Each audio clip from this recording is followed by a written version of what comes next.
एक गांव में एक किसान रहता था। उसकी पत्नी बहुत पहले ही मर गई थी और कुछ समय बाद किसान भी बीमार पड़ गया।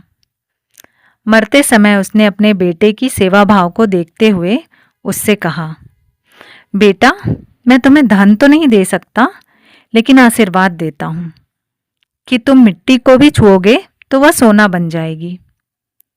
पिता की मौत के बाद लड़के ने खूब मेहनत की और मेहनत से कई अंगूर के बगीचे, फलों के बगीचे खरीदे और मछली पकड़ने वाली नाव भी खरीद ली। वह बहुत अमीर आदमी बन गया। पर एक दिन उसके मन में डर आ गया।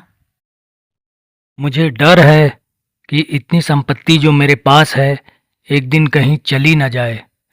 ऐसा क्या करूं जिससे मुझे कुछ नुकसान हो जाए। यहाँ खजूर महंगे हैं।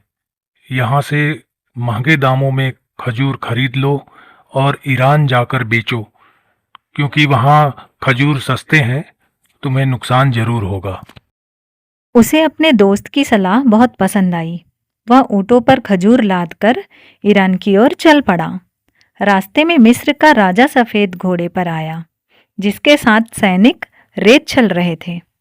युवक ने झुककर राजा को प्रणाम किया और महाराज से पूछा, महाराज, ये सैनिक छलनियां क्यों लिए हुए हैं? आज सुबह ही मेरी शादी की बेशकीमती अंगूठी यहाँ खो गई है। वह मेरे लिए प्राणों के समान है। वह जब तक नहीं मिलेगा, मैं ये रेत ऐसे ही छलवाता रहूंगा। तुम कहाँ जा रहे हो? महाराज, मैं ईरान में खजूर बेचने जा रहा हूँ। ईरान में खजूर? बेटा, वहां तो खजूर के बगीचे इतने हैं कि एक पेड़ का फल तोड़ने में ही दिन लग जाते हैं। तुम्हें वहां एक झाबे का एक सिक्का भी नहीं मिलेगा। तुम्हारा बहुत नुकसान हो जाएगा। महाराज, सब कहते हैं कि मुझे नुकसान हो जाएगा, पर मेरा डर यह है कि मुझे नुकसान ही नहीं होगा।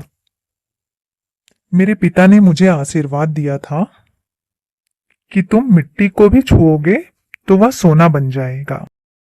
ऐसा कहते कहते उसने अपने हाथ से रेत उठाया और राजा आश्चर्य से चिल्ला पड़ा, अरे, यह तो मेरी खोई हुई अंगूठी है। राजा ने युवक के किस्मत की बहुत प्रशंसा की और उसे अपनी अंगूठी आसानी से ढूंढ देने के कारण ढेर सारे उपहार और इनाम देकर वापस भेज दिया। युवक गया तो था नुकसान की खोज में, पर और मुनाफा लेकर घर लौट गया। सीख: सच्चे मन से की गई सेवा और माता पिता का आशीर्वाद कभी व्यर्थ नहीं जाता। मेहनत और आशीर्वाद से सब संभव है।